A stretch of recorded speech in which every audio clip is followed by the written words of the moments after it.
CM పదవికి రోషయ్య రాజీనామా చేశారు. పని ఒత్తిడి, వయోభారం వల్లే రిజైన్ చేస్తున్నట్లు చెప్పారు. రాజీనామా నిర్ణయం వల్ల ఎలాంటి అసంతృప్తి లేదని చెప్పారు. ఓ క్రమశిక్షణ గల కార్యకర్తగా పార్టీ నిర్ణయాలను గౌరవిస్తారని అన్నారు. ఇన్ని రోజులు తనకు సహకరించిన వారందరికీ పేరు పేరున ధన్యవాదాలు చెప్పారు. గవర్నర్ను కలిసి రాజీనామా సమర్పించారు. మీతో మాట్లాడి నేరుగా రాజ్భవన్కు వెళ్ళి రాజీనామా పత్రాన్ని గవర్నర్ గారికి ఇచ్చి వారిని వెంటనే ఆమోదించవలసిందిగా కోరబోతున్నాను. నేను జీవితంలో ఒక డిసిప్లిన్డ్ సోల్జర్ లాగా పనిచేయటాన్ని నేర్చుకున్నవాడిని. అనేకమైన అవకాశాలు నాకు వచ్చాయి.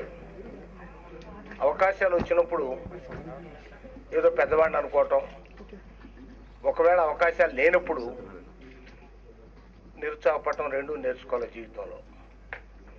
ఒకటే అలవాటు, ఎప్పుడూ కూడా ఏ బాధ్యత నిర్వహించవలసి వచ్చినా అటు పార్టీలో కానీ ప్రభుత్వంలో కానీ లేదు శాసనసభ్యుడిగా కానీ కొద్ది కాలం పార్లమెంట్ సభ్యుడిగా కానీ ఏ బాధ్యత నిర్వహించవలసి వచ్చినా ఆ బాధ్యతకు నా శక్తి కొలది న్యాయం చేసేదానికి కష్టపడేదానికి ప్రయత్నం చేస్తూ వచ్చాను. నేను ముఖ్యమంత్రిగా రావటానికి నాకేదో ప్రత్యేకమైన బలం ఉండో, ఒక గ్రూప్ ఉండో, నా వెంట పెద్ద సంఖ్యలో శాసనసభ్యులుండో కాదు. శ్రీమతి సోనియా గాంధీ గారు, కాంగ్రెస్ వర్కింగ్ కమిటీలో ఉన్నటువంటి వాళ్ళు, కోర్ కమిటీలో ఉన్న పెద్దలు, ప్రధానమంత్రి గారు, వీరందరూ నా పట్ల కలిగినటువంటి సదభిప్రాయాన్ని దృష్టిలో పెట్టుకొని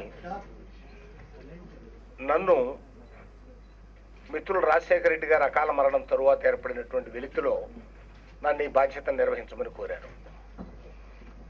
ఆ బాధ్యతని గత 14 మాసాలుగా అనేకమైనటువంటి సమస్యలు ఎదురవుతున్నప్పటికీ కూడా ఆ సమస్యల పరిష్కారం కోసం నిరంతరం శ్రమిస్తూ అటు కాంగ్రెస్ హైకమాండ్ పెద్దల నుంచి వారి ఆశీర్వచనాలు, నాకు మంత్రివర్గంలో సహచరుల దగ్గర నుంచి తోడ్పాటు, మిగిలిన సీనియర్ కాంగ్రెస్ నాయకుల దగ్గర నుంచి తోడ్పాటు,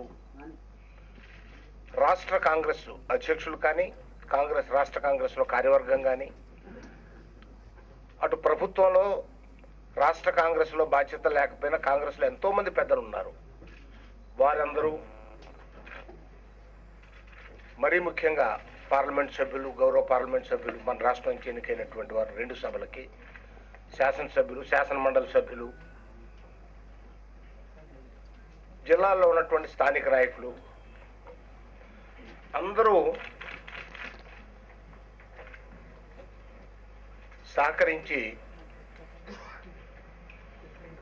నాకు తోడ్పట్టించారు. వారందరికీ ఎప్పుడూ కృతజ్ఞతాభావంతో ఉంటాను.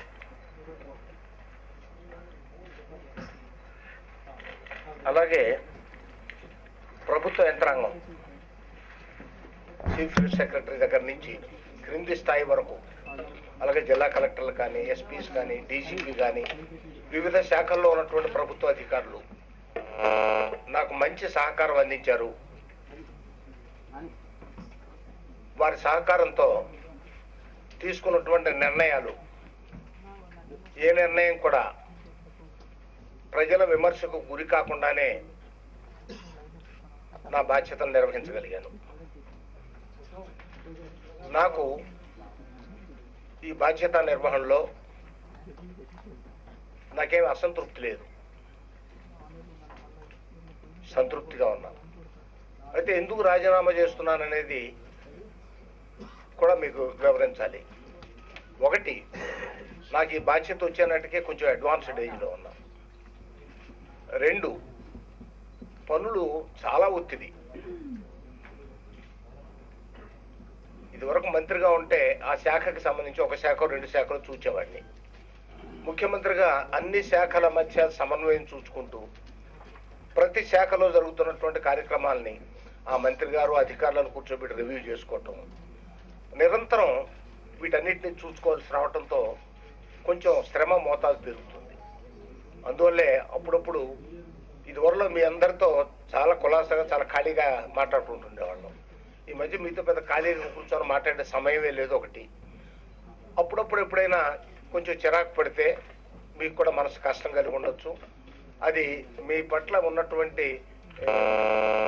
తక్కువ అభిప్రాయంతో కాదు, మీతో ఉన్నటువంటి చనువుతోనే పని భారంతో ఎప్పుడైనా చిరాకు పడి ఉంటే బహుశా దాన్ని మీరు చిరాకుగా తీసుకోవద్దు, మీ స్నేహితుడిగానే భావించండి.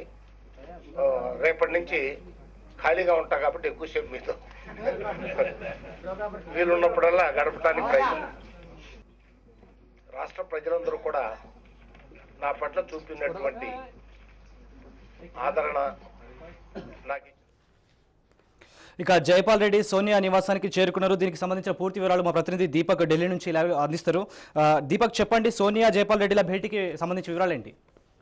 శోభన్, రోషయ్య వారసుడు తర్వాత అయ్యేటటువంటి రోషయ్య వారసుడిగా తరువాత కానున్న ముఖ్యమంత్రి కేంద్ర మంత్రి జైపాల్ రెడ్డేనా అని ఈ రోజు మధ్యాహ్నం నుంచి వస్తున్న ప్రశ్నలకు అవుననే ఇక్కడ నుంచి మనం చెప్పవచ్చు. ఎందుకంటే ఇక్కడ వరుసగా జరుగుతున్న పరిణామాలన్నింటినీ కనుక మనం చూసినట్లయితే రోషయ్య వారసుడిగా మళ్ళీ కేంద్ర మంత్రి జైపాల్ రెడ్డి వస్తున్నారనే అనుమానాలకు ప్రతి 10 నిమిషాలకు ఒకసారి కూడా దీనికి బలం చేకూరుతూ ఉంటుంది. ఎందుకంటే ప్రతి 15 నిమిషాల గల డెవలప్మెంట్స్ అలా ఆయనకు అనుకూలంగా జరుగుతూ ఉన్నాయి. ఈ రోజు గత 2 గంటల నుంచి చాలా మంది ఎంపీలు అలాగే నాయకులు మన జైపాల్ రెడ్డి నివాసానికి ఢిల్లీలో చేరుకుంటున్నారు. ఆయనతో కలిసి మాట్లాడుతున్నారు.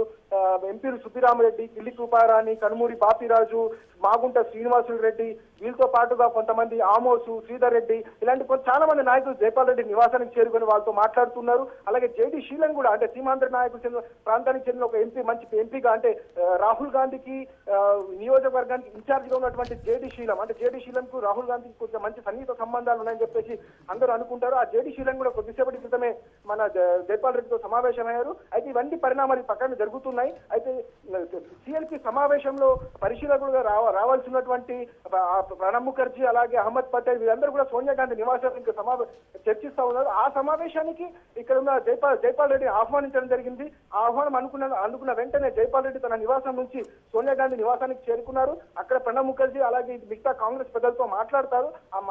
ఆ సంభాషణలు, ఆ చర్చ ముగిసిన తర్వాత ఈ పరిశీలకులందరూ కూడా ఒక స్పెషల్ జెట్ చార్టెడ్ ఫ్లైట్ లో ప్రత్యేక విమానంలో వీరు హైదరాబాద్ చేరుకుంటారు. అక్కడ సిఎల్పి సమావేశం జరుగుతుంది. అప్పుడు తదుపరి నాయకుడు ముఖ్యమంత్రి ఎవరని చెప్పేసి